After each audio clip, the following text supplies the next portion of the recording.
இந்தியாவில் கோவில்கள் என்பது மிகவும் மதிப்புமிக்க சொத்தாகும். உலகெங்கிலும் இருந்து பல சுற்றுலா பயணிகள் இந்தியாவிற்கு வருகை தருவதற்கு இந்தியாவின் பிரம்மாண்டமான கோவில்களும் ஒரு முக்கிய காரணமாகும். இந்தியாவில் பல சிறப்பு வாய்ந்த கோவில்கள் உள்ளன. அதிலும் உலகிலேயே சிவபெருமானுக்காக எழுப்பப்பட்ட முதல் ஆலயம், பல்லாயிரம் ஆண்டுகள் பழமையான மங்களநாத சுவாமி கோவில் பத்தின சிறப்பு மற்றும் வரலாறு பத்தி தான் இந்த வீடியோல பார்க்க போறோம். அதுக்கு முன்னாடி இப்போதான் நம்ம சேனலை ஃபர்ஸ்ட் டைம் பாக்குறீங்கன்னா மறக்காம சப்ஸ்கிரைப் பண்ணிக்கோங்க. பக்கத்தில் இருக்கிற பெல் ஐக்கானையும் கிளிக் பண்ணிக்கோங்க. உலகத்தில் தோன்றிய முதல் சிவன் கோவில், முதல் நடராஜர் தோன்றிய ஊர், உலகில் உள்ள பல்வேறு ரிஷிகளும் முனிவர்களும் வாசம் செய்த ஸ்தலம், தென்னாட்டுடைய சிவனை போற்றி எந்நாட்டவர்க்கும் இறைவா போற்றி என்ற மகா வாக்கியமும் உருவான இடம். இப்படி பல சிறப்புகளை கொண்ட இடம் இந்த மங்களநாத சுவாமி திருக்கோவில். ராமநாதபுரம் மாவட்டத்தில் உள்ள உத்திரகோசமங்கையில் அமைந்துள்ள மங்களநாத சுவாமி திருக்கோவில் உலகின் முதல் சிவன் ஆலயம் என்று அழைக்கப்படுகிறது. சிவபெருமானுக்காக முதல் ஆலயம் இங்கு நிறுவப்பட்டுள்ளதால் இது சிவபெருமானுடைய ஊர் என்றும் போற்றப்படுகிறது. ஆண்டவனின் அடிமுடி எப்படி அறிய முடியாததோ அப்படித்தான் இந்த கோவிலின் பெருமையும் சிறப்பும். அதாவது இந்த கோவிலோட சரியான வரலாறு எங்கும் கிடைக்கப்படவில்லை.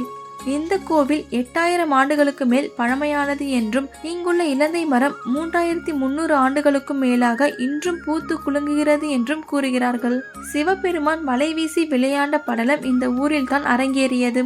இந்த கோவில் வாசலில் கடல் இருந்த போதுதான் சிவபெருமான் இங்கே வலை வீசியுள்ளார். அவர் மணந்து கொண்ட மீனவ பெண் தான் மங்களேஸ்வரி ஆவார். அம்மனுக்கு இறைவன் ஆனந்த தாண்டவத்தை ஆடி காட்டி பிரணவ மந்திரத்தின் பொருளை உபதேசமும் செய்தார். உத்திரம் என்பது உபதேசம், கோஷம் என்பது ரகசியம், அதாவது பிரணவ மந்திரம். மங்கைக்கு உபதேசித்ததால் இந்த ஊர் உத்திர கோசமங்கை என பெயர் பெற்றது.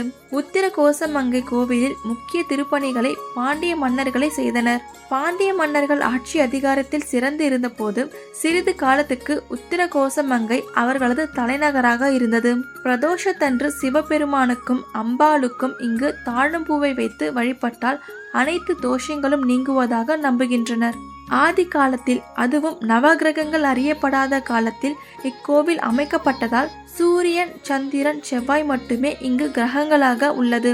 இதிலிருந்தே இந்த ஆலயம் மிக பழமையானது என்பதை நாம் அறியலாம். மகாபாரத போர் 5100 ஆண்டுகளுக்கு முன்பு நிகழ்ந்தது என்பதையும் அதற்கு முந்தைய ராமாயண காலம் என்பதையும் நாம் அறிவோம். இங்கு தான் ராவணன் மண்டோதரி திருமணம் நடைபெற்றதற்கு சாட்சியாக கல்வெட்டுகள் உள்ளன. ஆகையால் இக்கோவில் எத்தகைய தொன்மை வாய்ந்தது என்பதையும் நாம் யூகித்து பார்த்து கொள்ளலாம். 1000 சிவ அடியார்கள் ஒரே சமயத்தில் மோட்சம் பெற்று சகஸ்கர லிங்கம் உருவாக்கிய ஆலயமும் இதுதான். இவ்வளவு ஏன், காரைக்கால் அம்மையாரும் இத்தலத்திற்கு வந்து ஈசனை வழிபட்டு சென்றுள்ளார். உத்திர கோசமங்கை கோவில் சுமார் 20 ஏக்கர் பரப்பளவில் பறந்து விரிந்துள்ளது. 7 நிலை ராஜகோபுரங்கள் உட்பட மொத்தம் 5 கோபுரங்களை கொண்டது இந்த கோவில். மாபெரும் வரலாறு நிறைந்த இக்கோவில் முழுவதும் தென்னிந்திய திராவிட கட்டிடக்கலை பாணியில் மிகவும் நேர்த்தியாக கட்டப்பட்டுள்ளது. பெரிய மரகத பாறையில் 5.5 அடி உயர நடராஜரை 1.5 அடி உயர பீடத்துடன் ராஜகோலத்தில் நாம் இங்கு தரிசிக்கலாம். ஆண்டு முழுவதும் சந்தன காப்பு சாத்தப்பட்டு இருக்கும் நடராஜருக்கு மார்கழி திருவாதிரை நாளன்று மட்டும் காப்பு அகற்றப்பட்டு அபிஷேகம் நடைபெறுகிறது. அந்நாளில் கோவில் விழாக்காலம் பூண்டு காணுகிறது. திருவாரூரில் பிறந்தால் முக்தி, காசியில் இறந்தால் முக்தி. ஆனால் இந்த உத்திர கோசமங்கை மண்ணை மிதித்தாலே முக்திதான். வாழ்வில் ஒரு முறையேனும் இங்கு சென்று வந்து விடுங்கள்.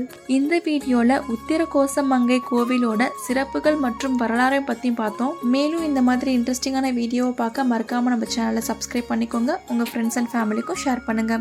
நன்றி, வணக்கம்.